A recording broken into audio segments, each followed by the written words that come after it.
এবার লেবানন থেকে ইসরায়েলে ক্ষেপণাস্ত্র হামলা চালানো হয়েছে। লেবাননের দক্ষিণাঞ্চল থেকে ইসরায়েলের উত্তরাঞ্চলের দিকে 6টি ক্ষেপণাস্ত্র ছোড়া হয়েছে। আল জাজিরার এক প্রতিবেদনে বলা হয়েছে, ইসরায়েলের উত্তরাঞ্চলে বিমান হামলার সাইরেন চালু করা হয়েছে। এর আগে ইরান থেকে কয়েকশো ক্ষেপণাস্ত্র এবং ড্রোন দিয়ে ইসরায়েলে হামলা চালানো হয়।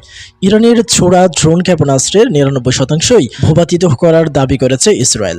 তবে এই হামলার মধ্যপ্রাচ্যের সংঘাত আরও ব্যাপকভাবে ছড়িয়ে পড়ার আশঙ্কা তৈরি হয়েছে। এদিকে ইরানের হামলার পর থেকেই চাপে আছেন ইসরায়েলি প্রধানমন্ত্রী বেনিয়ামিন নেতানিয়াহু। ইরানের হামলার জবাব কিভাবে দেওয়া হবে সে বিষয়ে দেশের অভ্যন্তরে এবং দেশের বাইরে থেকে তার উপর চাপ বাড়ছে। সবকিছু মিলিয়ে বেশ জটিল পরিস্থিতি তৈরি হয়েছে। যুক্তরাষ্ট্র, ব্রিটেন, জার্মানি সহ বিভিন্ন দেশ থেকেই নেতানিয়াহুর উপর চাপ বাড়ছে। একই সঙ্গে তার জোট সরকারের মধ্য থেকে যারা তাকে ক্ষমতায় বসিয়েছেন তারা এই মুহূর্তে তার উপর চাপ বাড়াচ্ছেন। তারা ইরানের বিরুদ্ধে সরাসরি এবং কঠোর প্রতিক্রিয়া চান। সেই কারণে নেতানিয়াহুকে পরবর্তী পদক্ষেপ খুব ভেবেচিন্তে গ্রহণ করতে হবে। ইরানের ড্রোন ও ক্ষেপণাস্ত্র হামলার ঘটনায় সীমিত প্রতিক্রিয়া দেখাতে পারে ইসরায়েল।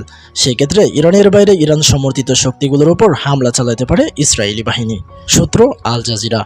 প্রিয় দর্শক এবং শ্রোতা মণ্ডলী, আপনারা এই ইরানি এবং ইসরায়েলি হামলার ব্যাপারে কি মন্তব্য পোষণ করেন অবশ্যই আমাদের কমেন্ট বক্সে আপনার মূল্যবান মতামতটি জানাবেন। বরাবরের মতোই আমাদের সাথেই থাকুন, সঙ্গেই থাকুন। ধন্যবাদ।